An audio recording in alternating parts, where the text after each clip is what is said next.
Send the Boys to Cinnamon, episode 52. 52 episodes in. Hope you're well, wherever you are, whatever you're doing. Me too. This week's episode is Love Lies Bleeding. Yes.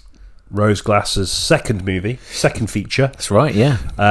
Her first film being St. Maud. St. Maud, yeah. Which I didn't actually get a chance to see. So I have seen it, but a while back. So good. Well, at least someone has. Yeah. As it's sort of like a film set in small town America, that sort of opened up a nice can of worms. Yeah, definitely. One. Yeah, I mean, it's such the genre is huge. Yeah, I mean, it's not arguably it isn't a genre. It's just a sort of way of telling a story, but it's vast. And we were just having a look now on the sheer amount of American films are sort of small town centric. It's really interesting. So yeah, absolutely. Yeah, I agree with you. It's not necessarily a genre, but I think a lot of very prominent genres lean into that sort of setting. Yeah, to supplement elements of the sort of story. Yes, or the themes. So we'll dig into that. And then, of course, the film itself, which was good. I liked it. Yes. Yeah. I'd like to discuss with you the sort of climax of it in a little bit and get your take on what that meant. So yeah, looking forward to that. Yeah. Me too. Yeah. Should we let's stop stop recording. Questing the cinematic void. Okay then. So film set in small town America. Yeah. I think it's maybe something to do with the fact we're like 52 episodes in, but it's getting increasingly difficult to pair films with topics. Yeah, completely. It really feels like we've sort of covered the vast majority of more familiar topics anyway. Yeah, like I think we started out and we had a kind of wealth of like we can talk about our favourite horror films this time, and then obviously like as the genres kind of wore thin, we started maybe focusing more on directors, and now it's like shit. What next? Yeah, it's quite hard to figure them out on the fly, but you did. Yeah, you saved it then. Yeah, it's been a very short episode. If not. No, I think there's definitely like small town films set in small towns in the United States is like a kind of almost subgenre in itself. And if you look up that topic, there's vast amounts of films that are some of which would probably turn out to be your favourites. Like I'm thinking sort of Fargo or Blue Velvet or like loads of westerns as well, and horrors, horror films, just it is such a almost cliche of a storytelling device, and yet it remains very popular and not talked about a amount. So we're breaking new ground. Yes, as always. Yeah, I think it's interesting you say that because it almost feels like a subgenre in the sense that it is such a reoccurring setting, and a setting that, as you said, goes across so many genres. I mean, westerns, right, horror, romance films, it just feels like the perfect setting, and it can be so easily molded to suit the sort of themes and ideas and intentions of each film within each genre. Be that like in westerns, the small town is a sort of, at least at the very beginnings of the genre, was a symbol of young America's sort of intrepid beginnings, a symbol of its sort of power and its bravery, cultivating scrubland, building railways and stuff, right? Exactly. And even as the sort of western changed, as it stopped being about those things, which of course were there to sort of supplement an inflated sense of the American identity, as that changed, and filmmakers like Sam Peckinpah started making sort of more reflective and critical westerns that really sort of pulled the wool from the eyes of the audiences, about the what it was really like to live in those places. The small town was still there. Yes, even within things like the western, even when the genres change, the setting almost remains the same. But so it sort of means, I don't know, there's something that endures about that setting, even when even in the same genre, things it shift. spans over like hundreds of years. And it's still like a staple of sort of American storytelling. The setting, like you think of like, even I know this isn't just a film, it's a novel as well, but like It has Derry as its center point, And Derry is like a character. I know that's a cliche to say, but like it is a sort of character in the film, and it also, I think, in the case of horror films, it justifies the narrow-minded character, right? There's usually a lot, and it's like, well, they're from a small town. They haven't broadened their horizons. They probably don't have a passport. Like, so it sort of justifies sort of narrow-minded behaviour in, you know, whether that be with the kind of heroes with an arc or the villains with a nefarious intention. Yeah, agreed. Yeah. It also sort of, I guess, if you stay with horror, or indeed like, you know, like romance films to a certain extent, there's the sense of isolation. Which, you know, can fuel a character's ambition to escape, someone that has big dreams. Or it can, you know, supplement the sort of powerlessness that a lead may have in a horror movie. You know what I mean? Like, it's not as easy to sort of call for help. It's not as easy to just sort of like throw yourself into what's the phrase? Throw into the wind? Throw caution to the wind. Yeah, just throw leave. caution, you know, cast yourself into, And I also think, to go back to what you were saying before about the idea of narrow-mindedness, you know, it's often a staple, isn't it? You know, people that tend to have very traditional views, people that don't, that are sort of a lot more aware of difference. And that, again, can be something that's used to affect, particularly, again, horror movies. And also just like as a plot device. And there's, like I said, there's like an arc with the main character who learns something about the world via a kind of, I guess to them it's an invader that turns out not to be an invader, it turns out to be just someone from somewhere else. Exactly. There's that's like quite a obvious, not obvious, sorry, that's quite a kind of, that's a trope that you'll probably see in a lot of these films. There's a flexibility then, I guess, would be the easiest way to say it. There's a flexibility in the way that the small town can be characterised, to supplement intentions within genre. Also think, sorry, whilst we're on this, a desire to leave can be a real plot device. I'm thinking, is that kind of a thing in It's a Wonderful Life? Is he so, at the beginning, he's so anxious to he wants to go travelling, doesn't he? That's but it, But the sort of, his family and this sort of feeling of commitment to that small town prevent him from travelling.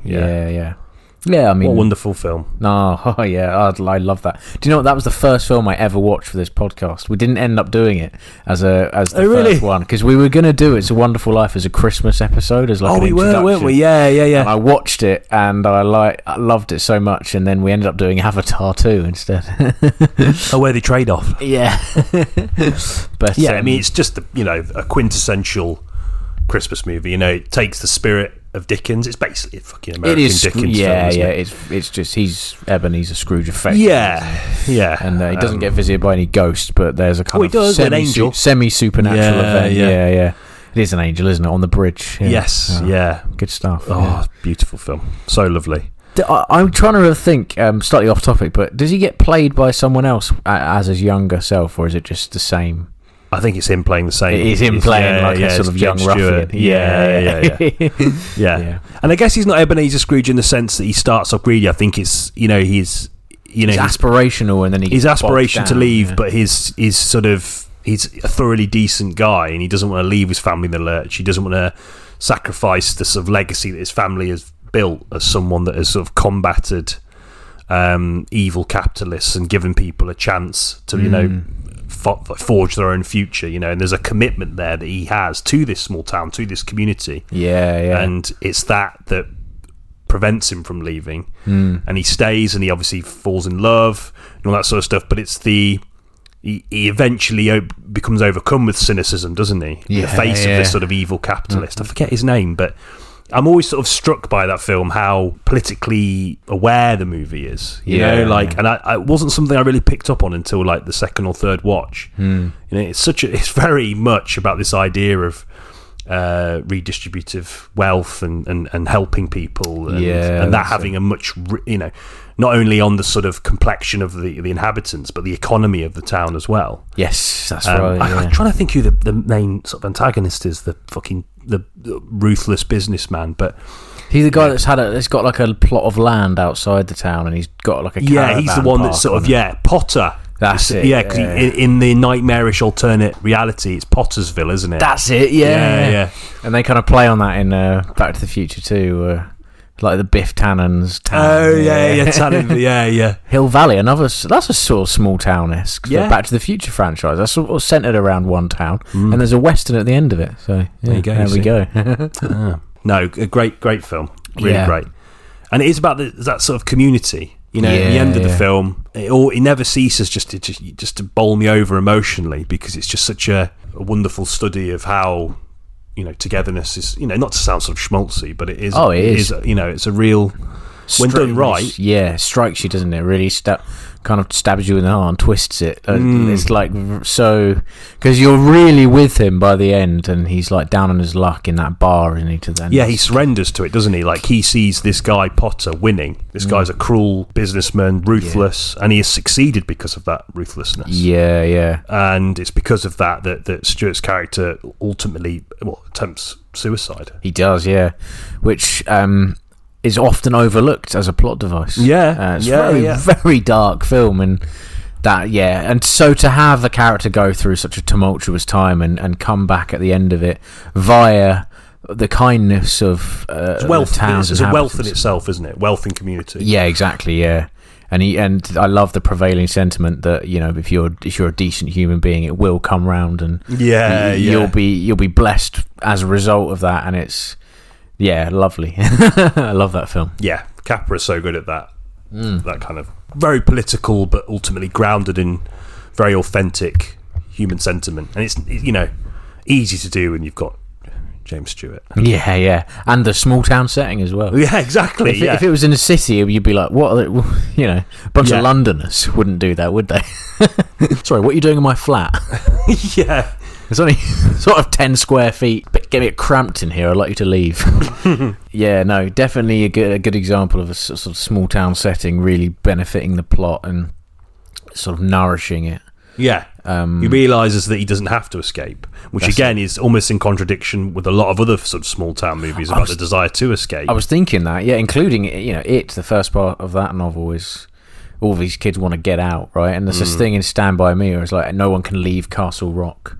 It's like you're stuck there, and you were born there, and you'll probably die here. And so it's interesting that A Wonderful Life, almost, although it's one of the first, the earliest examples I can think of anyway of us. Obviously, there's stuff. But I think of loads of them are in bed. Yeah, not together. Yeah. Well, that'd be a lovely idea. The idea of like a Cineboys sort of house that we just live in. Cineboys sleepover. Yeah. Oh, Danny, I just thought of another one. Was it Before A Wonderful Life? Yeah. Shit. Re-record it. Yeah. Just say another Lynch one. Obviously, I mentioned it briefly earlier, but like Blue Velvet is a really good sort of small town film. Yeah. The white picket fences. Yeah. Which is another staple of like a American small town story. You see it again in like American Beauty, which is a film I like and hasn't, admittedly, for various reasons, hasn't aged the best. No. But there's a kind of, I think that's more suburbs, but the suburbs can still be comprised of small towns as well, I think. Yeah, it's where things start to get a bit blurred. Because I was thinking, you said White Picket Fence. I was thinking of like the films of Douglas Sirk. He did a lot of that.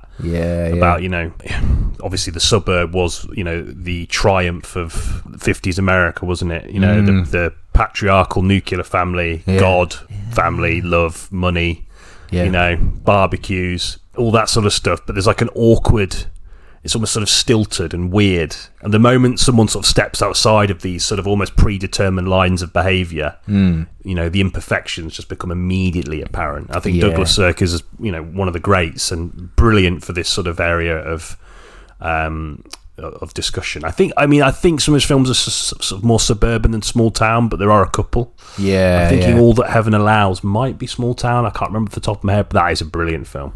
I think it definitely borrows from that same idea, though, of a kind of isolate. The communities always feel isolated. It's like a rigidity. It's almost like as long as you stay within these values, you're accepted. Yeah. But the moment you voice displeasure, maybe, for example, Revolutionary Road. I mean, I don't know if, again, we might be straying into suburban films now, but You know, like the idea of that vibe is definitely in that. Yeah, like the sort of oppressed housewife. Yep. You know, waving at each other, mowing your lawn. Kind of thing, right? But sort of closing the door and feeling trapped. Yes, trapped in this sort of opulence, but it's not nourishing for the soul. No, it's like forced politeness, isn't it? Yeah.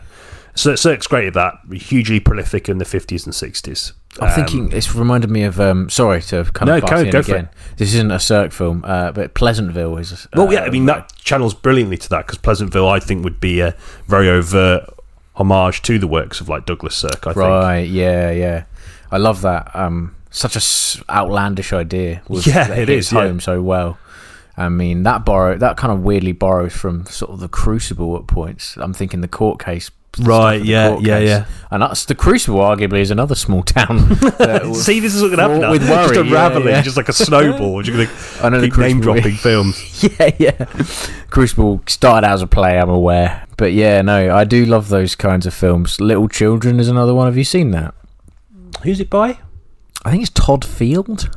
Let me just... I don't actually know. No, I've never even heard of it. Hold on, it's Kate Winslet and she's in a few of those kinds of movies. Then she loves sort of. Well, I mean, she's in Revolutionary Road, yeah. Great film. Still probably my favourite Sam Mendes film, actually. Yeah, it's great. It's so turbulent. Oh God! As a sort of a study on the breakdown of a relationship and a marriage, it's like pitch perfect, I think. Yeah, Todd Field. Patrick Wilson's in it as well. It's really good. That's really good, and it kind of follows various people in a community as they kind of navigate things like sort of infidelity, and Jackie L. Haley plays like a sex offender in it. Right, you sort of follow him, and it's really uncomfortable. And yet he's a character who of like quite a lot of importance as well. It's just a really good study on communities, I think. Again, like we were saying before, how there are sort of considerable potential for them being quite an oppressive force. So you know, if you think about what we were saying in regard to It's a Wonderful Life, you know, about it being like a nourishing, almost like as important as like food as a source of nourishment, you know, like for the soul. There's also that other element which I think we were sort of started to talk about. We're talking about Cirque or any of those sort of white picket fence films that, you know, the moment, you know, you start to sort of pry a little deeper than the white picket fences, the well-mowed lawns, sort of pristine sort of interiors, you see imperfection and anxiety and depression and infidelity and all of these sort of imperfections that are hidden behind that sort of well-crafted facade. I just think there's just endless potential for mining into that, particularly given how much of a sort of standard bearer that way of life was for the American dream. The way that America sort of sold itself to the world, you know. You have, like, you know, on one hand, Blue Velvet does that amazing with that opening shot. God, yeah. It just goes from literally from the white picket fences and the roses, and it just pans down and there's just bugs everywhere. It's so Lynchian, isn't it? Because Lynch, that's sort of from Lynch's childhood, isn't it? He lived in a sort of white picket fence neighbourhood. Yeah, definitely. On the other hand, though, you have, you know, with Pleasantville, the idea that the imperfections are the liberating element. Yes. Of getting out of getting out of this sort of rigidity. And it's it's very, very literal, but I'm just thinking of the moment when they start becoming coloured characters. Oh, yeah. And it's like their kind of hands are, everything else is black and white, but then like, her lipstick is red. Yeah. And she starts to kind of, you know, as she becomes a three-dimensional person, that's the sort of liberating element when she starts feeling emotion and sort of literally experiencing imperfection is when she's sort of free, and then it starts infecting infecting is the wrong word, but the whole town starts becoming, I guess a lot of them would see it as infection. Completely. I love that. I need to watch that again. It's good. I mean, it sounds quite trite on the face of it, but it is at the time. You know, it was I think it's great. What's the film with Dennis Quaid, and he's a closeted homosexual? Far From Heaven. Yeah. Is that Todd Haynes? Yes, it is. Yeah, that's a great movie. Another film about sexuality and race, which is another thing that is, you know, obscured by the white picket fence American dream. You know, again, not to keep banging on about Douglas Sirk, but I really think he's the king of that sort of little subgenre. He also tackled that.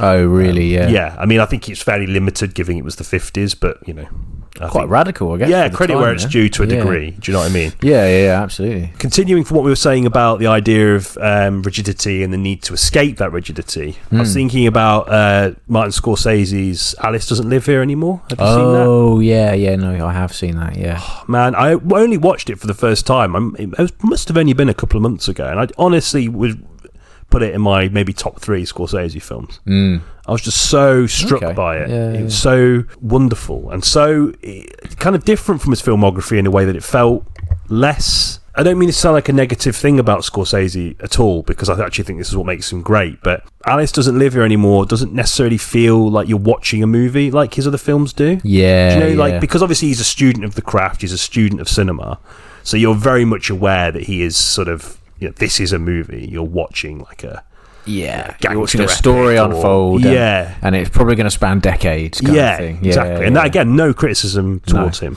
No. But I just felt like it's such a, that's what I like about early Scorsese. There's sort of these little deviations, and I think this is definitely one of them. And it is just about a woman who has aspirations to be a singer, a single parent living with a son. Is that Ellen Burstyn? Yeah, it is. Yeah. Fantastic actress, man. Superb. Really good, yeah. And it's about her just trying to navigate these aspirations whilst like trying to, with like having sort of tumultuous love life and difficult financial situations, and having to sort of relent her dream to keep herself and her son alive. And none of it ever feels like particularly stylized or like it's following like a sort of set plot. It's very sort of skittish and all over the place. Very much in how I imagine that situation would feel. But there's like a pluckiness, I know that term can be used, I'm not always sort of, but I just think in this particular instance, like she goes through real difficulty, like heart-wrenching difficulty.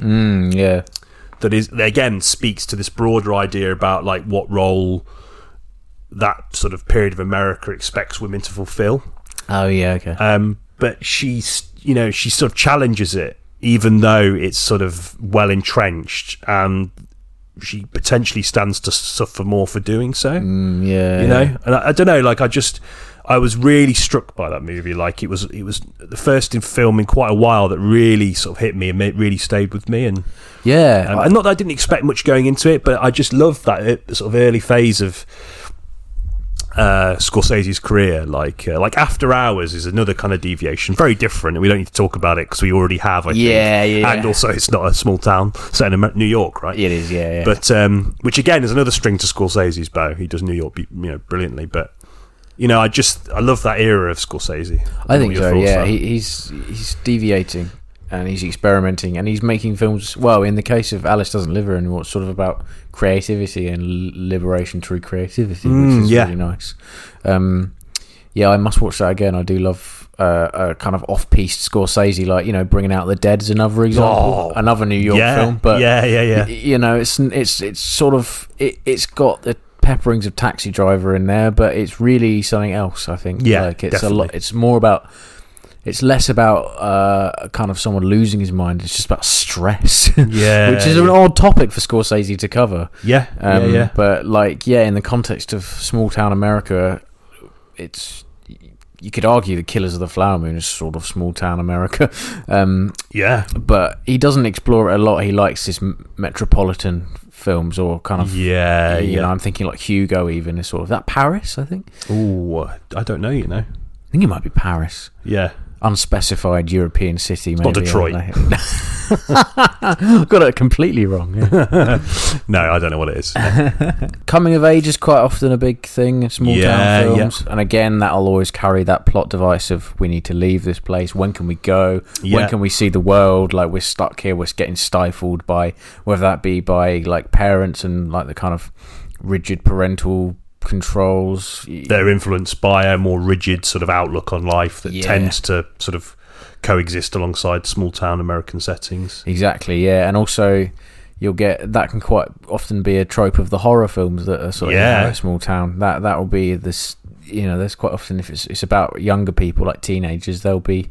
The parents are always absent. Yeah. And that's such a key theme, isn't it? You think about Nightmare on Elm Street or Scream. Oh, man. The parents are absent. No, they don't want to know. They're drinking or... they're away. They're dealing with issues. I think it's more explicit, perhaps, in Nightmare on Elm Street. There's an alcoholic parent, isn't there? Or Nancy's mum is an alcoholic. And she's like seeing men. Obviously, her life's a bit all over the place. She's struggling. And, but, through that struggle, she's distant. And that allows Freddy to sort of really get himself submerged amongst this group of children and make their waking life, more their sleeping life hell. Well, that's a really good point. I thought of it that way. No, I mean, A Nightmare on Elm Street is an excellent small town for Springwood, isn't it?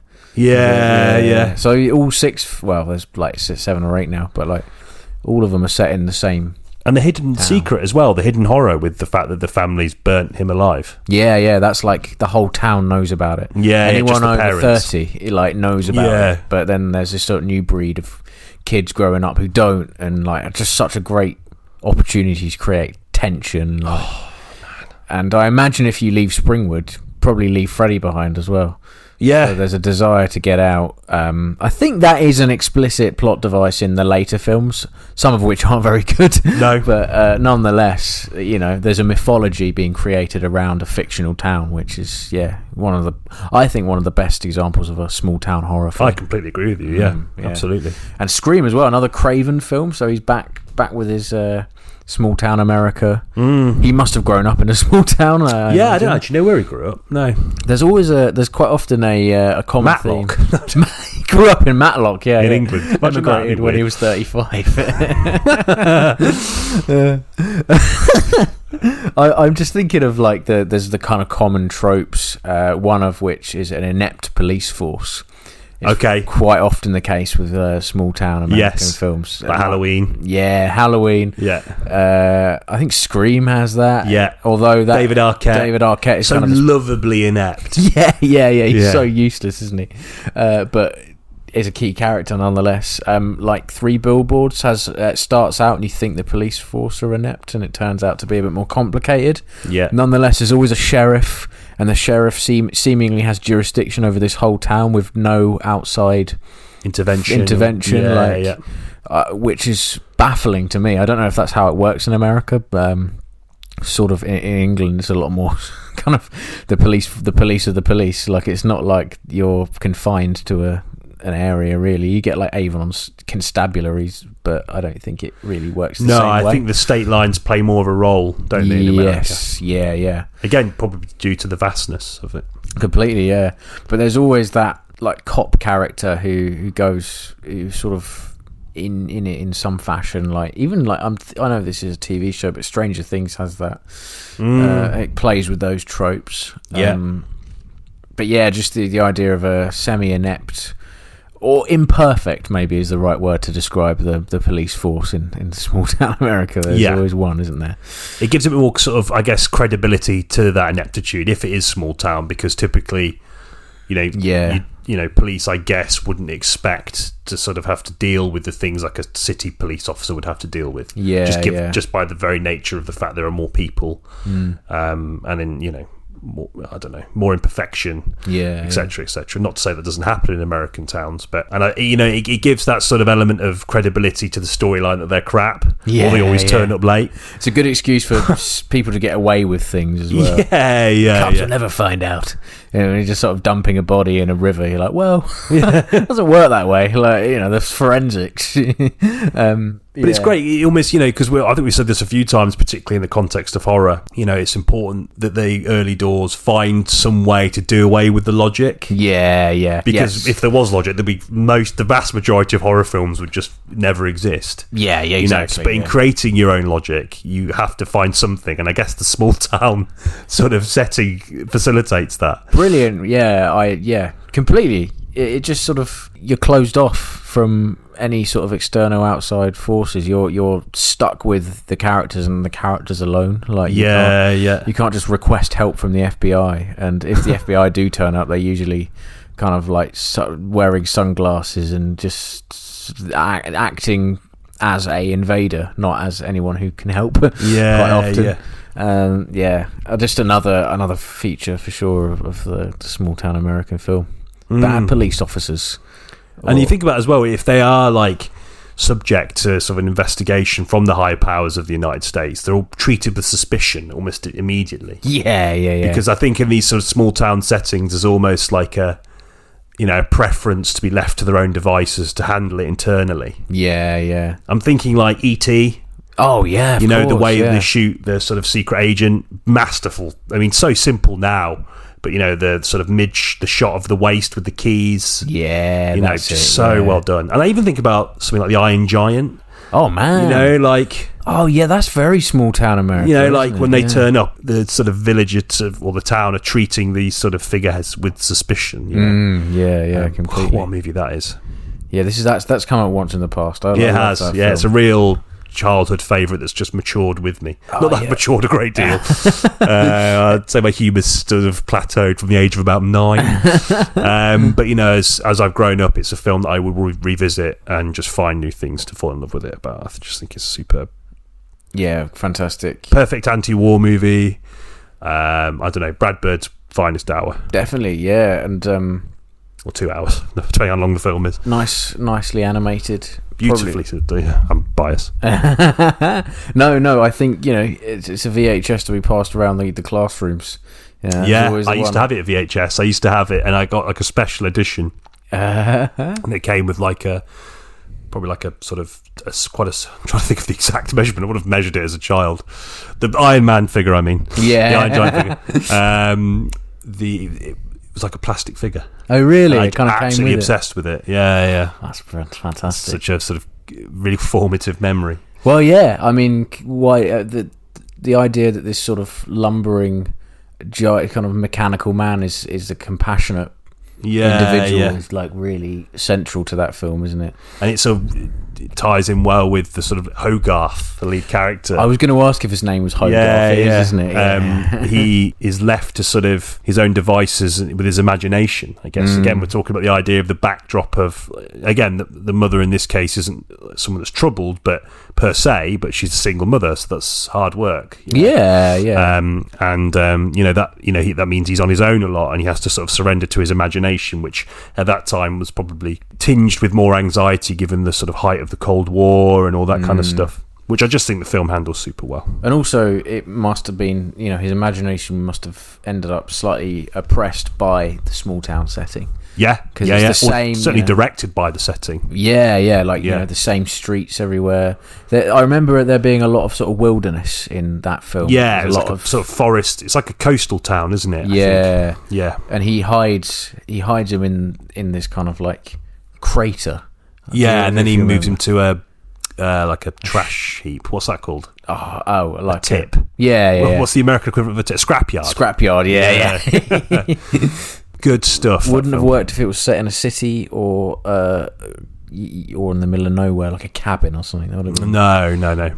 Central to that film. Agreed. We mentioned Fargo. I mean, the Coen brothers in general. I know we've talked about them a lot, but did we want to maybe? I think it's important given that Love Lies Bleeding is, to my mind anyway, I don't know if you felt this, was incredibly influenced by the Coen brothers. Yeah, I think there are like 4 or 5 key directors that really influenced Rose Glass in the production of this movie. Oh, really? Okay. And certainly, well, actually, not just production, but in the writing process as well. I don't know, but yes, that's one of the things I'm quite looking forward to talking about a bit later on. But yeah, definitely, I think small town criminality is the Coen brothers' bread and butter. And they do it as a more contemporary example. They do it better than anyone else.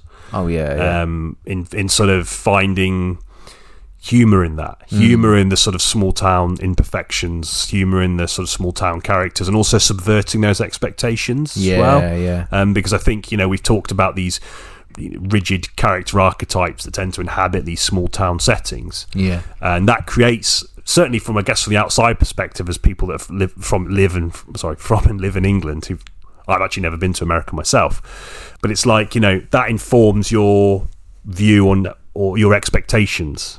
I think the Coens are particularly good at unraveling those particularly in the case of Fargo, I'm thinking.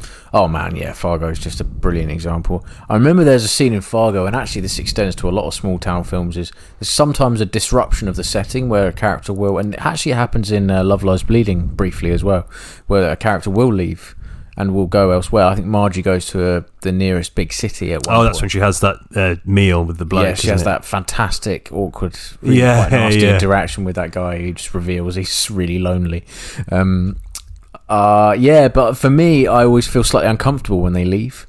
It's like the setting's been disrupted. Yeah. There's a bit in What's Have you seen What's Eating Gilbert Grape? I have. That was like one of the first films I watched in my uni dorm with like a load of people that I live with. Oh, really? Flat. Yeah. One person was like, she was like, "What do you study?" I was like, "Oh, film." And she was like, "Have you seen What's Eating Gilbert Grape?" And I was like, "No." And she was like, "Well, this is it. This is cinema." It was almost as if like I should have just cancelled my degree after that.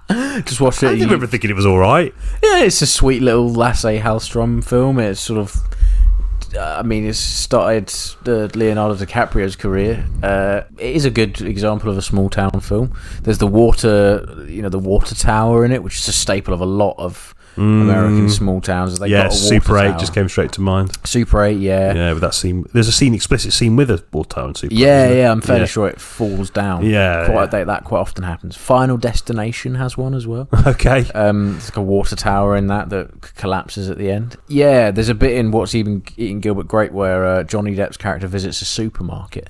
And it's really, really quite disconcerting. So you're like, he's not in the town anymore. What's going on? Yeah. And there's a feature of the story where the kind of local grocery store is no one's going there anymore, and they're losing business because of this new supermarket. Yeah, this invading force. Exactly. Yeah. I just think it's interesting how it creates a sort of disconcerting feeling when someone leaves.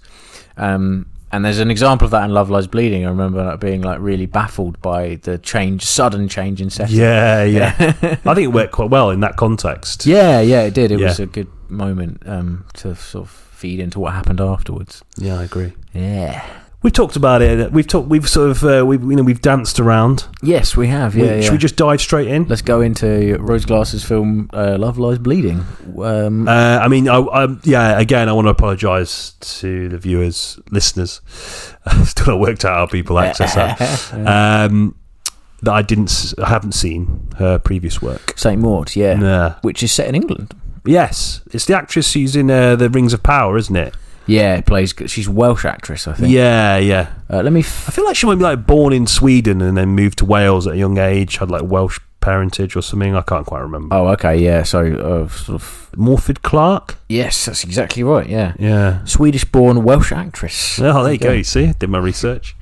Yeah, she's great in St. Maud. And it is. I mean, is it like Love Lies Bleeding in the sense that it feels like a melting pot of different influences? Yeah, big time. Okay. Horror influences. I'm thinking like The Exorcist is a big, there's a lot of sort of religious. Is it overt? Horror. Yeah.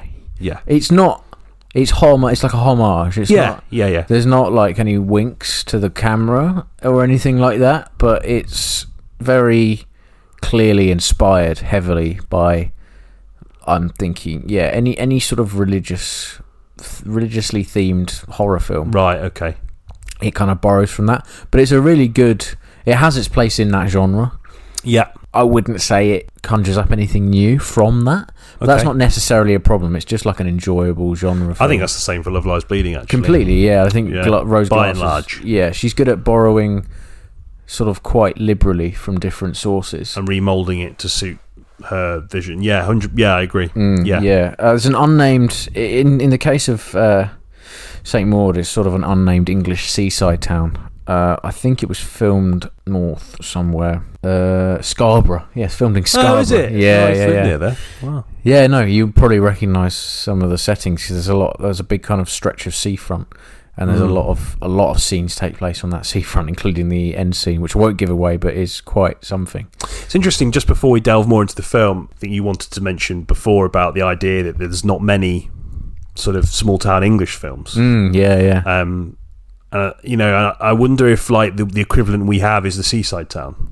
Yeah, that's because I've lived in quite a few, and they all have this feel of like a sort of forgotten place, or like a relic of a sort of bygone era when like holidaying in England was like the thing to do, like thinking like Victorian times, you know, or right up into like the 70s and 80s. And I always get this feeling in seaside towns that they're sort of crumbling relics of that era, and they sort of cling steadfastly to the things that, you know, the more traditional things that people want from an English holiday. Completely, like Brighton Rock, for example, like these weird sort of crumbling, garishly unsafe looking arcade like bumper cars and stuff. So, and I wonder if that's the closest we sort of have to that.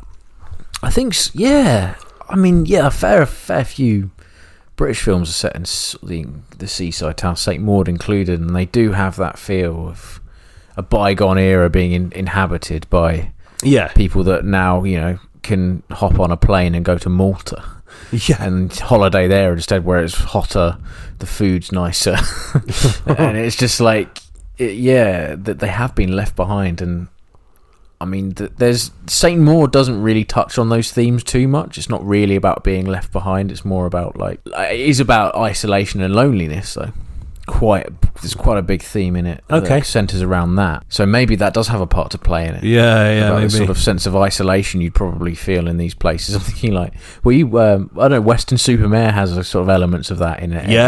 Places. I frequent there regularly.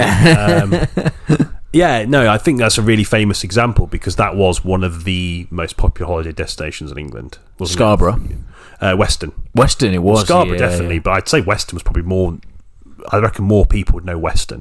Yeah, but if you talk to people sort of my parents' age, they'll probably all have a memory of visiting Western Supermare. I think it was geographically worked in its favour because it wasn't quite Devon or Cornwall, so it was sort of not too far away for the vast majority of the country. Well connected in terms of train links, maybe, or something like that. We're getting into detail here. But no, there is just something I quite like them. You know, I grew up in them. You know, I grew up in Devon, and I obviously went to university in Cornwall. Although I'd say Falmouth is slightly different. I think the university has altered the complexion of that somewhat. Agreed. You know, the towns that were, again, these places that were sort of hives of activity. You know, particularly during summer. You know, I've just sort of lost it. And even though they still get quite busy during those times, it never quite feels like it was. No. And that money never seems to sort of get reinvested into quite literally the architecture. You know, I always find them quite strange, and they tend to be very sort of popular with elderly people, and it supplements this idea. You get this idea in your head that again is quite sort of rigid. Yeah, definitely. You know, which again isn't always fair to say, but there are exceptions like Brighton endures as a kind of cultural hub. But then right down the road, Hastings and Eastbourne have not. They very much exist within that sort of. Although they all sell Brighton Rock for some reason, there's those sort of naff tat shops and arcades, like fish and chips with that kind of. It's almost like they've used wood that's been washed up to build these places. Because the wood's all kind of crumbling and peeling away, and the vinegar bottles sort of from the 80s and stained. And, It sort of has become like a travel podcast now. A little bit, I like the idea of never going back to film ever. Just keep talking about holiday destinations in England. This week, Frome. Back to St Maud. Yes, back to St Maud. It's a great film. It's very sorry, Frome. It's very uncomfortable. I'd say more so not in terms of content, but in terms of sort of atmosphere and vibe than Love Lies Bleeding. There's a playfulness about Love Lies Bleeding which definitely is not in St Maud. Okay, it takes itself very seriously right up until the end. It's got a really interesting climax, which sort of is quite shocking and is inspired not only by other films but by sort of historical events that link back to religious fundamentalism and what that can do to a person and self-destructive tendencies, all that kind of stuff. It's a really impressive debut, and you know, if you're from Scarborough, there's a lot to see. I know that road. Yeah. No, it's interesting. Because that was something I really wanted to ask you about, was that idea. You know, her approach. She's heavily indebted to a lot of her influences. I mean, obviously all filmmakers are to varying degrees, but one thing that really struck me about Love Lies Bleeding particularly was that, you know, a real hodgepodge. And, I'm not necessarily saying that works to the film's detriment. I largely found that approach, I don't know, like I feel like she really mostly nails it. Yeah. So I'm glad to hear that she does that with aplomb in her previous film. She's got, I think she sort of developed a knack for keeping her films engaging and captivating despite the kind of liberally borrowing from other sources. Yeah, it's quite often it can be quite tiresome, and I agree. You know, yeah, and it's just like, oh yeah, okay, you've done that, you've done The Shining, right? Yeah, there's a reference to that in there, like. But in this case, I think they're all kind of subtle enough, just about subtle. Well, not necessarily subtle, but like there's her own story is molded from them a little bit. Definitely, yeah. In both instances, I'd say Love Lies Bleeding is more obvious because the small town is. There's a lot more films, set in American small towns than set in Scarborough. At the moment, anyway. Yeah, well, you will see. Yeah. Come check back with us in 5 years. I think Love Lies Bleeding is really, really quite. It was just really engaging. That's what I felt. Yeah, definitely. I think going into the film. Obviously, it's impossible to avoid the trailers if you go to the Watershed. Yeah. I really liked the trailer. I thought the trailer had I think we said this in the outro of the last episode, but it had like a Drive style vibe to it. Do you know, like a sense that you're going to be watching something that's going to loiter around sort of familiar themes of criminality and all that kind of stuff. Although obviously they deviate in other ways, but very style focused. Yeah. Oh yeah. I would say that is the case for Love Lies Bleeding. I think sometimes the film's detriment. We'll go into that in a little bit. Okay. I felt anyway. Yeah. But I thought the trailer was excellent, and in sort of stark contrast to the trailer for Civil War, which gave everything away. This didn't. This did not. No, there's some plot points in here which were very unexpected. Yeah. Hugely. And not only the act of what happens, but the timing of them. Yes. I didn't expect the plot to get going so early, and there's, characters. Things happen to characters very early on that kind of really are surprising and aren't given away by the trailer, which has is it Small Town Boy, that song? Which is, I mean, if we're alluded to small towns. Yeah, exactly. Yeah. I mean, just thinking, going back to sort of Rose Glass's handling of her influences, like I think visually Lynch. Big huge time. Like just thinking of the opening shot, like it was almost like a carbon copy of the opening shot to Mulholland Drive. Yeah, do you know what I mean? Like I was like, fucking hell, that is just Mulholland Drive. And again, like I'm not being like rip off, like because by that logic, anyone that shoots a city at night time is. But like it just had that vibe, the way the camera sort of panned up from the crack in the ground. Yeah. And the use of color, like heavily saturated colors, yes. red. Reds and greens, very much so. Neon drenched, largely. Exactly. Yes. Yeah. Even like the shots of driving. Yeah. Felt like Lost Highway. Oh yeah. Again, none of this is like necessarily a criticism, but just thinking about that opening. Glass sets a stall out early in terms of characterization of Kristen Stewart's character. Yep. As a loner, sort of etching out her life in the middle of nowhere, working in a gym, and you're sort of introduced to her in quite sort of grim fashion.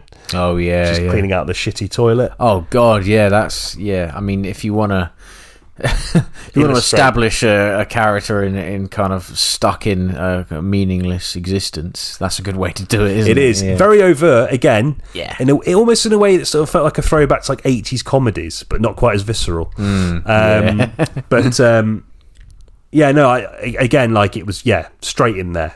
Loner. Nothing going on. Life's passing them by. Yeah, existing for the sake of existing. And there's this looming shadow of something that's happened to her via the father figure played by Ed Harris. But that's obviously something that grows as the film goes on. But initially, I was settling in for it, and I thought straight away Lynch, Coens. Yeah, completely. Again, that sort of small town American criminality. Cronenberg. The body horror stuff. There's so much stuff in this film that concerns the human body, specifically the sort of what happens to the human body when you exercise. Yes. And it's an extreme, very visceral, largely done with sound design. It's almost like crunching. And you see the veins bulging in the. There's a lot of like meat getting slapped around in this, like in the sound design. I don't know. There must have been a poor bloke who did this had to probably buy like 35 steaks and just whack them with a baseball bat or like a canoe paddle or something. Bring his son to work day. Yeah. Batters him with steak. Put the safety glasses on. Yeah. No, it's interesting that, isn't it? The body horror element is particularly strong in this film. I didn't actually think Cronenberg, but now you mention it, it's very true. Yeah, that kind of being uncomfortable in your own skin to the point where you feel like you have to kind of. I mean, certainly one character feels like she kind of wants to be the sort of godlike figure. It's strength, isn't it? It's strength to fight back. It's strength to be in control. Yes, exactly. Which is something that, given her circumstances and what her backstory is alluded to, is something that is completely understandable. And just to compete in a field that she's passionate about, which is obviously a very reasonable ambition. Yeah, absolutely. But in terms of the sort of themes and ideas of the character. It feels very much indebted to the idea of strength as power, and having a sort of sense of autonomy, which contrasts well with Kristen Stewart's character, because she has none of that. Yeah, she's very rudderless. Yes. She's sort of tethered to home. The only thing that tethers her to home is her sister. Yeah, and they do something interesting with that, especially at the end, which I wasn't expecting. Yeah, that was quite well done, actually. Yeah. What's her name? The actor who plays her sister, it's Jenna Malone. She Ooh. is. Yeah. Donnie Darko. I always remember her for Donnie Darko. God, yeah. I always get her confused with Thora Birch as well. I don't quite know why.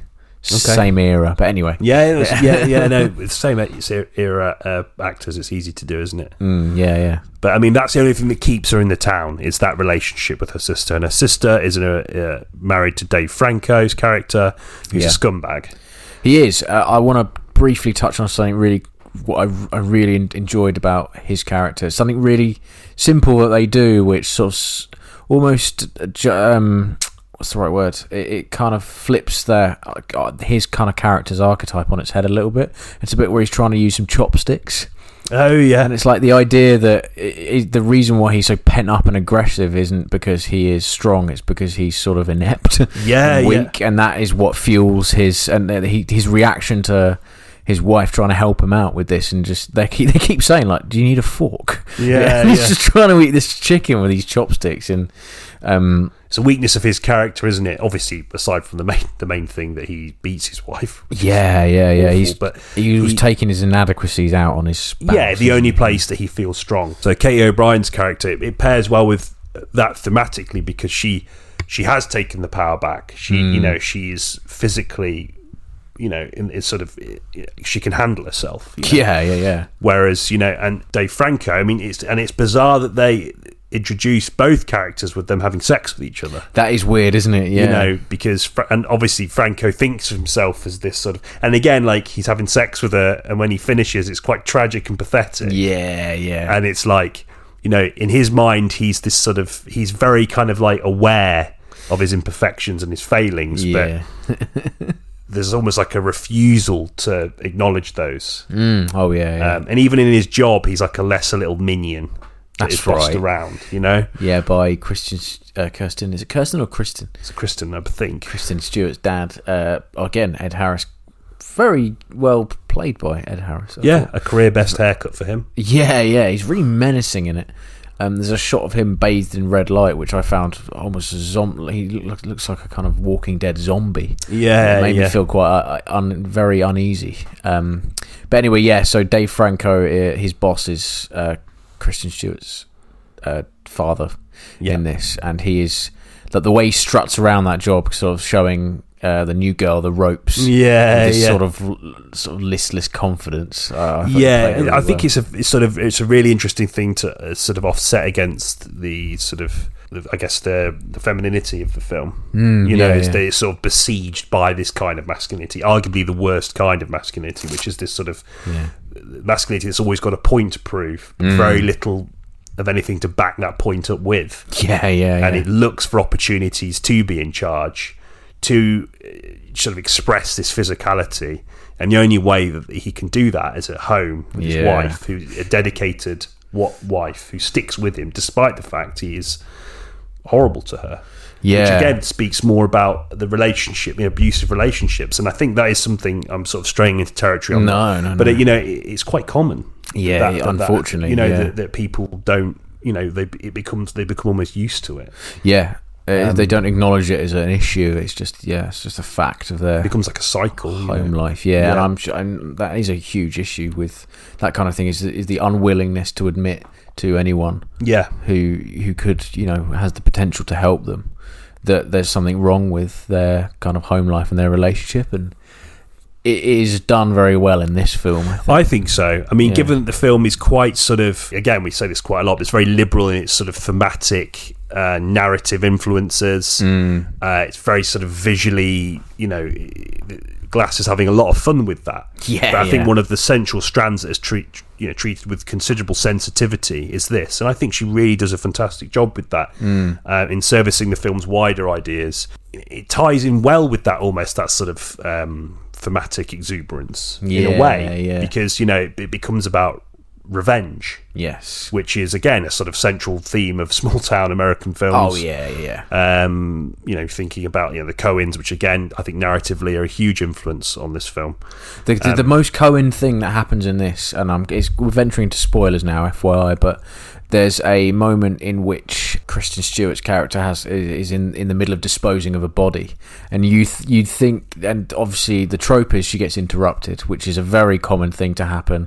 Someone stops them, and the body's in the boot, right? A moment of tension, but instead of it being a police officer, the police are all kind of corrupt in this. It's like a sort of former lover who's a bit sad and pathetic, and in order to circumvent the fact that she's sort of been semi found out in the act of disposing of a body, she has to rekindle the relationship with her. That was very Coen. Anyway, that was definitely the kind of again borrowing from the Coens and that in terms of plot, I thought. Do you think? So I kind of like going into that little sort of, I guess, the influence a little bit more. The central romance between the two leads. I think Glass is relying on influence and two central performances to connect the dots quite a lot.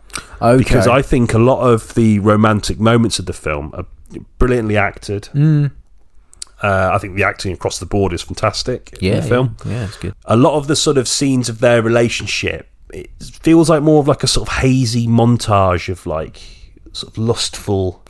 Yeah. And I take no issue with it on face value, but I just think in terms of servicing the idea of this relationship and these two people having a considerable impact on each other, I'd like to have perhaps seen a little bit more character development. I think this is where there is I have slight niggling issues with Glass's approach in that context, because I think there's so much sort of energy and enthusiasm to take all of these influences and ideas and streamline them into something that feels quite new, take them into territory that certainly feels quite new. Yeah. And I buy that, and I think it works. Yeah. Largely. But I just think there are moments where I think, okay, this is, it just feels like it's leaning too much into style. And I think the narrative doesn't necessarily, I don't think it can hold itself together on that alone. No, I bought them as lovers. I never felt, of course, yeah. I never felt that emotionally attached to the relationship, really, though. No. And that might have been why there could have just been one or two more scenes where they just sit and talk, as opposed to it being a kind of, there's sort of a late 80s soundtrack involved in it, right? And there's you're right, the kind of hazy close-ups of this sort of... It's very sort of sensuous and passionate, and and I guess that makes sense in the sort of early stages of relationship. It is all about sort of physicality in this. Which I guess maybe suits the sort of film more thematic on a wider context, given the obsession with the body and the ideas of strength and physicality and how that's played out in various guises in the film. But I just felt that given the clear chops of the two leads as actors, as performers, the actions, could have done with a little bit more. Yeah, definitely. The actions kind of in the later stages of the film would have been more justified had that relationship had a bit more development, I think. Yes, yeah. Because they are kind of they're sort of wholly devoted to each other by the end. Yes. And you are meant to buy that. And I think maybe that could have... Yeah, I agree, totally agree. That could have done with a bit more sort of nourishment. I think it's just good that they're both so good, because you buy it, right? Yeah. You do buy them as lovers. Yeah, then it's not like a kind of hokey afterthought. No. Time is devoted to that aspect of the film, but it is a weaker moment. I think you're right in that sense, actually. Yeah. It does make some good songs, I That's suppose. true. Yeah, there's some good interludes yeah. in this, which the music anchors the visual style quite a lot. It's a resurrection of that, isn't there? Because there was a big burst of that, I think, just before we started uni with Drive. Of course, yeah. Do you know what I mean? Yeah. I think Drive started then. I think where Drive succeeds a little bit more is that the film is a lot more narratively sparse. Yeah. And I think in this film, it doesn't quite have that sparsity. It can't quite afford to have that attitude towards it. There is a narrative that not to runs sort of compare through. the two. Like, I definitely think Love Lies Bleeding stands on its own 2 feet more than capably. I think it's a very good film. I very much enjoyed it, but I just felt that element there was a little bit lacking. Yeah, okay. Yeah. What did you think of the violence in the film? Oh, it's brutal, man. It's brutal, isn't it? Really I wasn't hard to expecting watch. it, because I thought from the trailer it was going to be like an 18. Yeah. And I find it quite interesting these days with the sort of BBFC ratings, because a 15, you sort of know you're going to be relatively safe with a 15, but it really feels like they can push it quite far now. Not to sound like Mary Whitehouse, I'm quite happy for it. Same, yeah, no. But I just feel like it's, I don't know, like, it was quite, I didn't expect the violence to be so crushing. No, yeah, well, literally. Yeah. There's again, we're venturing into spoiler territory now, but Dave Franco's character gets killed really quite brutally. I know he's a scumbag in the film, so like as you say, so it doesn't, it doesn't matter, but there's some real visceral moments. There's a bit where his jaw's hanging off, and there's almost a kind of comedic afterthought. There's it's sort of flapping about, and it is visceral. Perhaps not needed as much as, I don't think it really served the narrative. Didn't do the narrative any good to have that moment of visceral, like, because the what does work in the film in that sense is there's a lot of sort of extreme close-ups of muscles with like bulging veins, and that's horrible to watch as well, but it works in the context of there's a sort of subplot involving steroids, and that works. But the kind of cuts to Dave Franco's wobbling jaw and this smashed in face was like confronting. I did kind of weirdly enjoy it because it's all like from a technical standpoint, because the prosthetic was very good. What are your thoughts? It sort of reminded me of the end of what's the William Friedkin film? I'm trying to think of with Matthew McConaughey in it. Oh, fucking Killer Joe. Killer Joe. Yeah, reminded me of that sort of like fucking whoa Joe moment. Which again, there's some parallels there. Killer Joe's sort of small town, isn't it? I quite liked it. I thought it worked in the context of, obviously someone that's, she's using this physicality to take something back. So it's almost like taking the power back. Yeah. But it's almost that sort of visceral reminder of what that means. Yeah. So the sort of the nature of the violence, it leaves question marks around it in a way that has a bit more sort of thematic density, I felt anyway. I definitely was I was like, fucking hell. Violence hits you 1,000 times harder in films in the cinema than it does at home. So that might be the reason why I was so shocked by it. But the sound design really contributes to that as well. Oh yeah, it's so crunchy. I feel like, because Dave Franco I've seen him in some, The Disaster Artist, where he plays a very nice guy. Yeah. And I've seen him in a lot of American comedies where he plays a, kind of a tit, but generally like quite a affable young man. Yeah. And to see him in this context is odd, because I feel like he's been typecast as characters that aren't quite this horrendously bad before.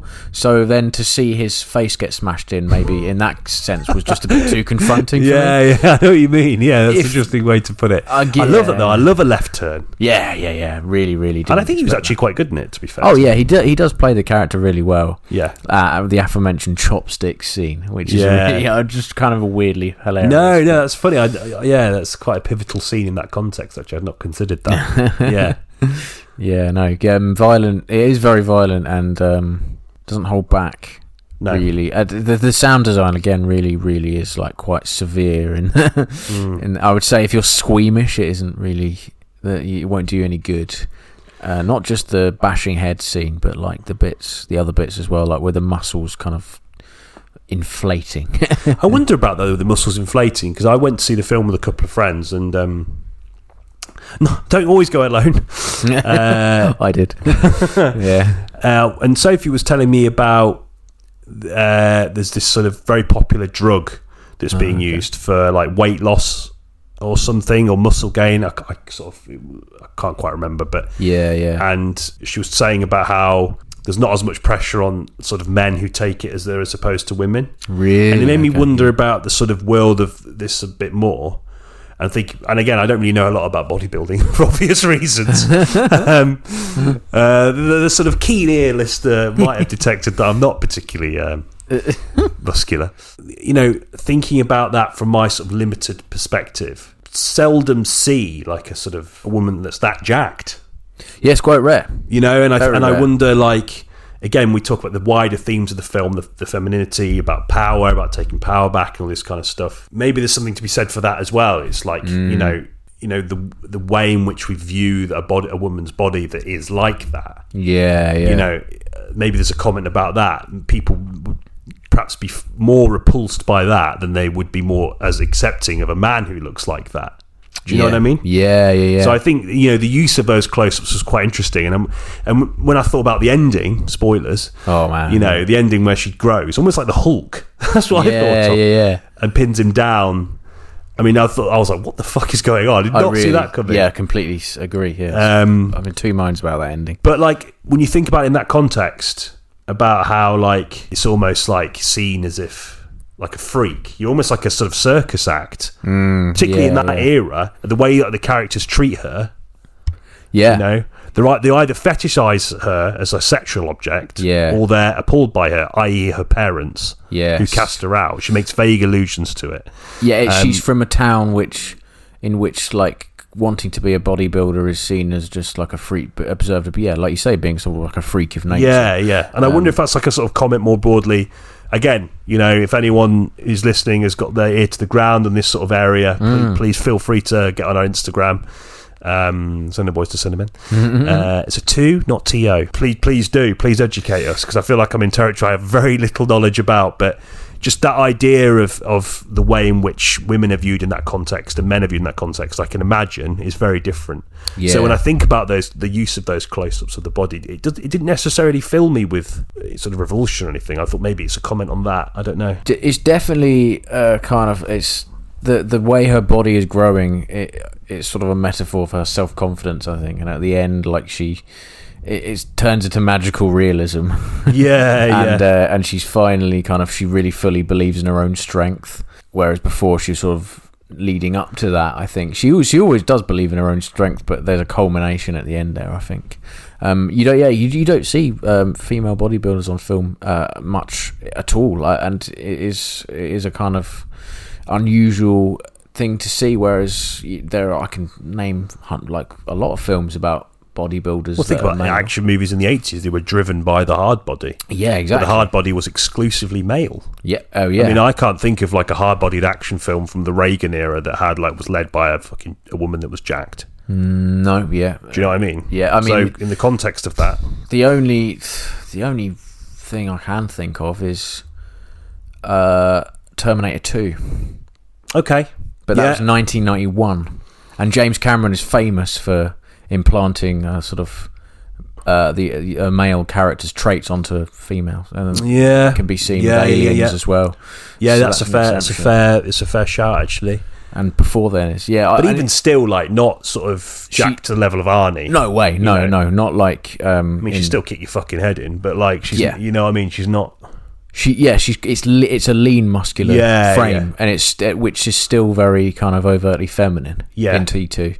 Whereas in Love Lies Bleeding, it's like your full potential, right, of your muscles. And in the case of this character, she takes steroids to achieve it, which is quite.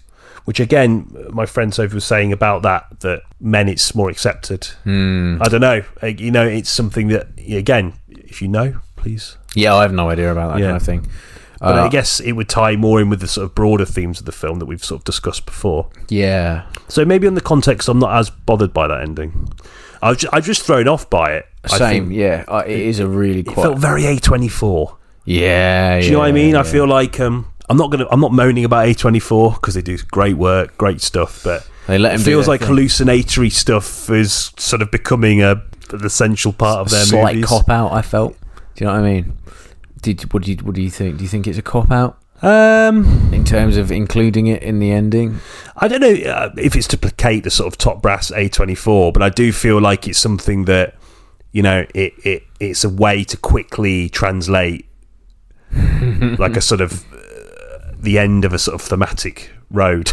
Do you know what I mean? It's let's have this, and let's have a scene of them running through smoke and stars. Oh God, yeah. You know what I mean? And I thought, thematically, I'm more accepting it now upon reflection, sat talking to you, but even still narratively, I wasn't that hot on the end. No, I didn't. It didn't need to be like that.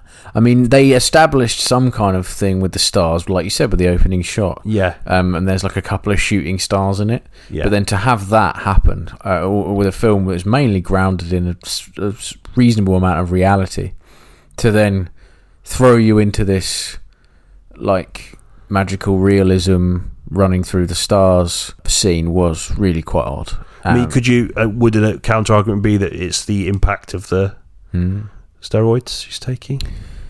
Yeah, but again, like, I wouldn't accept that as a rational thing to happen. I mean, I've never taken steroids, but it looks like before it just makes you very big and makes you sick, and then all of a sudden to have this sort of hallucinatory. I don't know if they're psychoactive. Maybe they are. I'm not sure. Lance Armstrong must have been fucking tripping. Tour de France. Alpine hills growing legs and sort of going all mushroomy. I thought I don't know. Maybe it is. Maybe I should have done some Googling, but I did like the way in which it sort of took swipes at that sort of naff quote gym culture. Yeah. Like your body, you know, surrendering is whatever, all that sort of stuff. Oh yeah, I quite like that. There's some good moments, and I like that she was sort of more susceptible to that when off her face. Yeah. And I guess it talks to the idea that, like, you know, like there is some power to those kinds of quotes, as ubiquitous as they may be.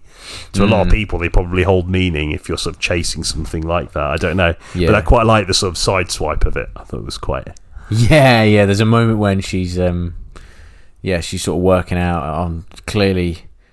I mean, they do kind of melt, don't they? Yeah, that was quite interesting. I didn't mind that sort of stuff nearly as much, I didn't. Actually. And then when she goes to the competition, that was like, you know, there's some really interesting cinematography in that. Really quite. And she sort of throws up Kristen Stewart.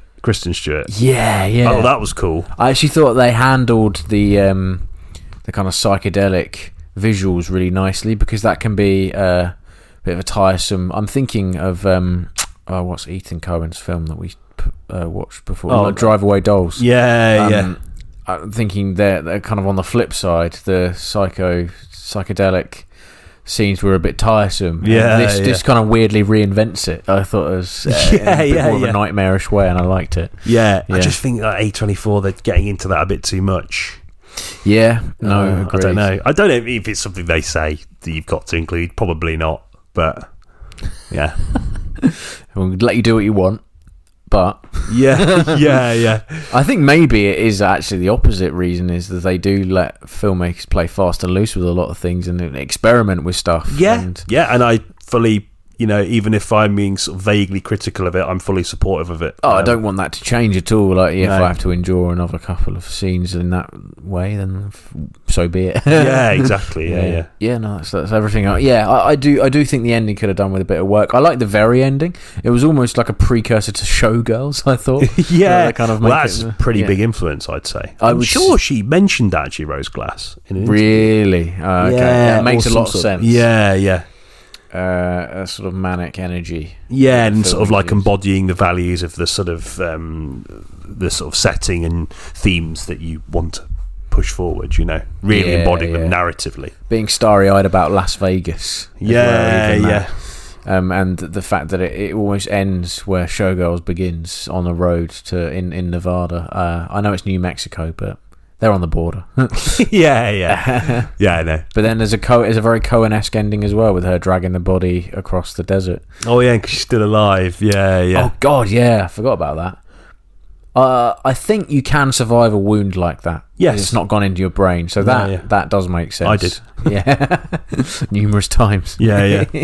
Being a film podcast is dangerous. It sure is. Yeah, I mean, Film Angle have an arsenal of weaponry that we have to contend with on a daily basis. Yeah. The vitriol we receive from them is it's outrageous. It's unbelievable. Don't believe their carefully cultivated facade. Yeah. No. What do you think of? Where does this leave sort of Kristen Stewart then? Because I think she is an actor that very much like someone like Daniel Radcliffe, for example, has got this looming shadow. Yeah, of, Twilight. Yeah, Twilight, big franchise. Yeah, like a big franchise, and I think she's very deliberately choosing projects that put as much daylight between that as possible. I think for a while she stayed in the sort of blockbuster realm with like Snow White and the Huntsman and all that sort of stuff, but it feels like she's really sort of going out into these kinds of films and being very selective about the kind of film she goes for. What do you make of this performance in regard to that? Yeah, I really thought it was quite reasonably transformative. There's still something Kirsten Stewart-y about it, but I was never that bothered by I wasn't at all. No, I know a lot of people are. Yeah, people think that she bites her lower lip too much, and I don't mind that at all. I think that's kind of a well, you can't see what I'm doing. I can. Oh, mercy! I think she is. Open a window. She does kind of have an acting style that she 100%. sticks to. Yeah, but I like that, and it works in a lot of different actors. roles. Yeah, man. Like, I mean, DiCaprio does that as well. 100%. Yeah, it's the same thing, and the difference being that she started out with a very popular but very much sort of maligned, and particularly by sort of male audiences. The Twilight franchise, and I've only seen one of them in the back of a car. Funnily enough. Oh, really? Yeah. In a small town in America. Ah. Yeah, in a town in Illinois called Naperville, on the way to like a nature reserve. Ah. Put that Twilight was on the back of the car, and someone said to me that you can't. I bet you can't wait for the baseball scene. So yeah. Anyway. Jill, if you're listening, I wish you well. Yes. But the baseball scene was shit. Sorry, Jill. It got hyped up too much. Yeah. No, I like her. I think she's. I never disliked her either. I never did. I think people. A common criticism of her is that she's wooden, and I don't think she is. I think she's reserved. Her natural acting style is reserved, but she is. I mean, she goes for it in this film. She's very convincing. Yeah, it lends itself to. Yeah, there's a subtlety to her performance for more with reserved characters. We were talking about her the other day when someone asked us, give me one good Kristen Stewart performance. Yeah. And you bailed me out because I was a bit drunk and sort of my memory's terrible at the best of times. But you said Personal Shopper. Yeah, of course. Fucking fantastic performance. Brilliant, yeah. And I still think that's her best performance for me, but there's a certain character she can play really well, and if she plays those kinds of characters, her acting style is not going to be a problem for her. Oh, man, no, I'm thinking Into the Wild as well. She plays a really good character in that. Yeah, okay, yeah. Really quite a tragic, very small part, but like a really tragic story about her attempting to connect with the main character and kind of failing. And she plays that really, really well. I'm thinking also like Spencer. Oh yeah, the Pablo Larraín. I've not seen Diana that actually. Film. She's good in that. I mean, she is it on Netflix? Don't think so. No, not in America, not in the UK anyway. Okay. No, it is not. Unfortunately, it might be on Disney Plus. Okay, I'll check that out because I liked Jackie. Jackie's better. Okay. There's something about the British royal family that no matter if you've even got Pablo Larraín behind the camera, there's something still annoying about it that prevails for me. Yeah. But anyway, that's a good performance by her though, and because not a lot of people really talked about that. Sometimes like a performance really grips a sort of period of time. I never felt like one of them. Yeah, it wasn't as. I mean, Jackie had that effect on people, but I think it's a more interesting thing to explore than Diana. I don't know why. There's just something more interesting. Is that because we're English? This is it. Yeah, I'm biased. I don't know what I'm talking about. No, fair enough. But yeah, good Kristen Stewart performance. I think she's good. She's got a lot of people that are never going to buy into her. I think that's part of the thing, and I think she's more than prepared to fuck them off anyway. Yeah, she doesn't need their fucking approval, does she? No, if she no more than she needs ours. But we thought you were good, so I mean, the fact that she's working with Rose Glass in a sophomore effort is, speaks for itself, really, doesn't it? I think she's been quite selective about that in that regard as well. She must have been a fan of St. Maud. And like just choosing like female directors, right? I think she came out in an interview recently saying like Hollywood backs like 3 or 4 female directors and that's it. You know what I mean? Yeah, so I think obviously she's wanting to pick individuals that perhaps aren't this sort of, in her mind, this cluster of sort of filmmakers that get to realise whatever sort of stories they're telling. No, I'm a big fan of hers, and I was a really big fan of her performance in the film. So, yeah, it was very good. Yeah, power to you, pal. Definitely. Outro. Questing the cinematic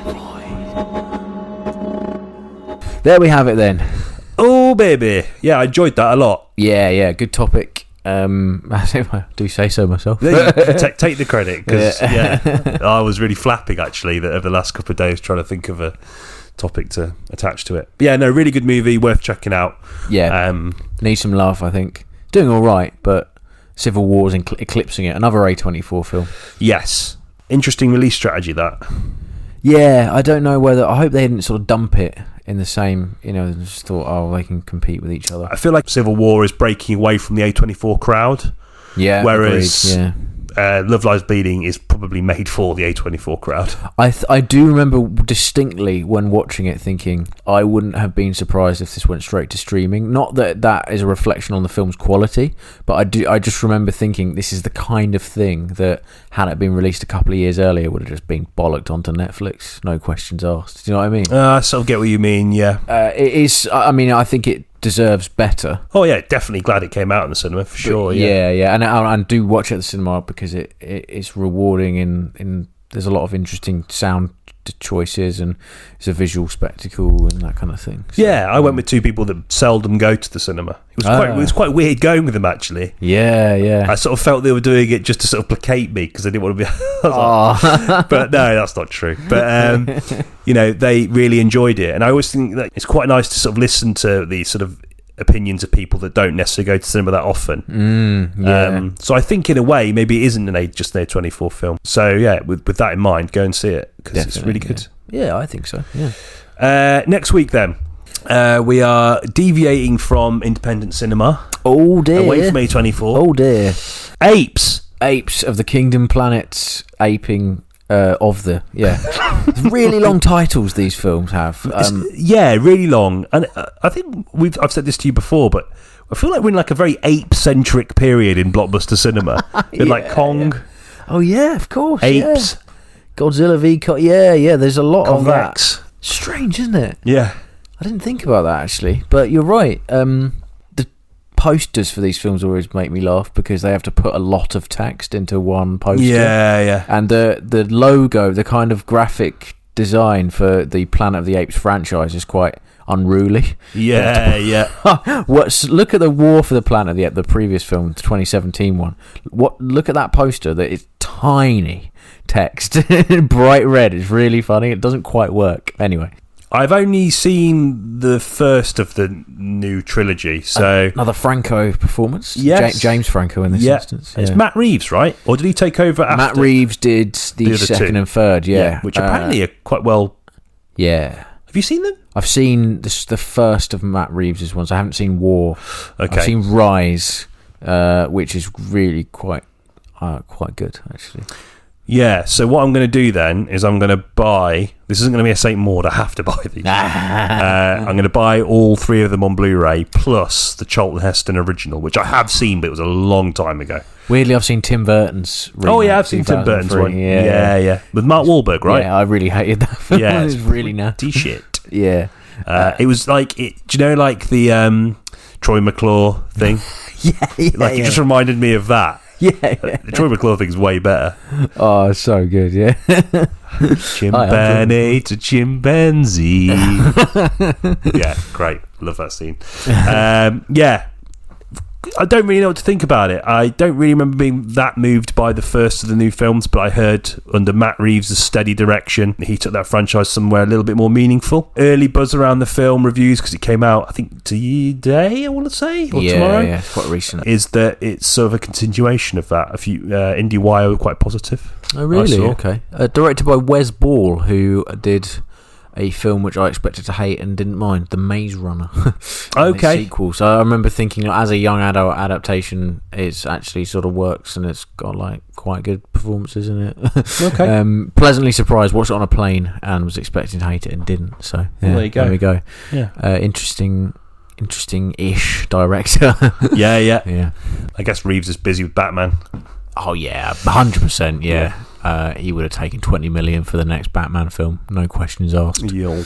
As it's apes, animal movies. Animal films. We're getting more obscure with our topics, but yeah, like obviously there's elements of like things we've already talked about, dystopia, etc., which I'm sure we'll touch on a little bit. But we're quite keen to sort of stay away from things that we've very recently talked about. So yeah, talk about movies with animals, as in sort of the destruction of the natural world, which is very much a theme, obviously, in the apes films, but also just films with animals and the roles they play in cinema. I don't know. Yeah, I think it'd be interesting to talk about emotional manipulation and how a lot of cinema does what a lot of people do with the kind of death of animals in films and what that can mean. And, is it merited, that kind of thing? Yeah, and like mocap animals as well. Like, can you have the same relationship? Oh yeah, we'll talk about Call of the Wild, that Harrison Ford thing. Yeah.